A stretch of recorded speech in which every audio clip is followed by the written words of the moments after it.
I know it's a blanket apology, but whatever I have done to make you feel like that, it's on me. First off, let me apologize that this video took so long to get out to you guys.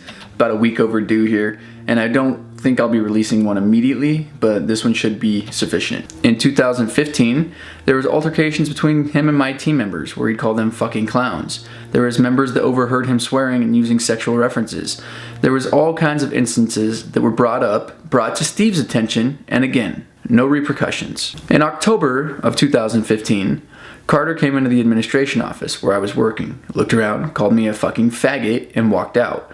I got up and followed him out, asked him what he had said, and he said, nothing, was looking for Nicole.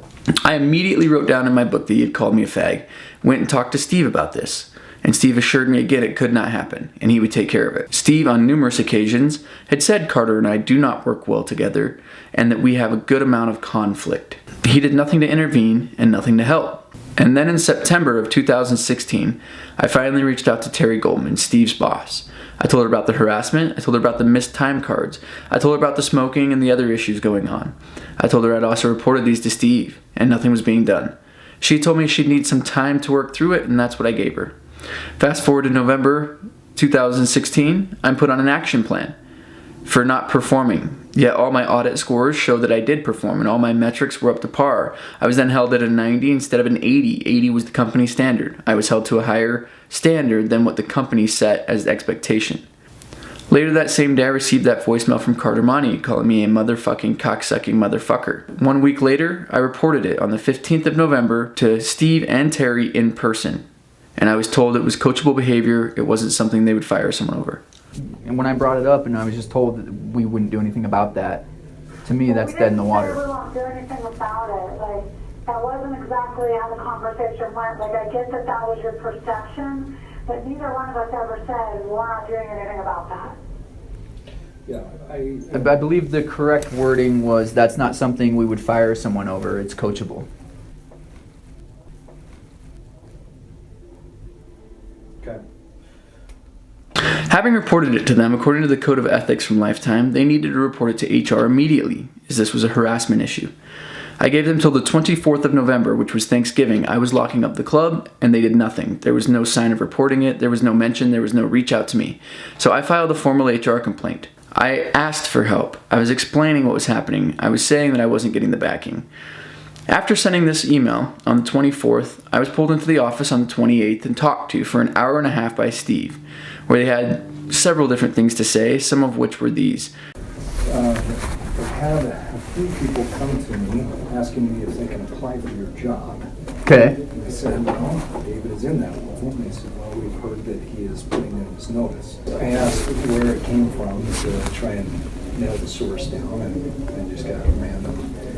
It was people in operations. So Tom told me that you were considering, or Tom told Terry, I guess, and Terry told me that you were considering that. So. Even Tom mentioned to me that you told him you were looking at for other opportunities, so definitely the word's out there right now. My understanding of the voicemail, when we were finished with our meeting, was you said it's not a big deal. It sounds like the voicemail to you now is a bigger deal.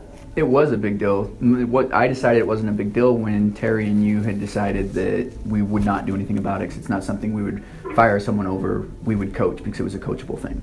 And at that point it was dead in the water to me, so there was no point in talking about it any further because the decision had already been made at a level twice above me. The next day I received a call from HR. I believed this was going to be the investigation they were doing.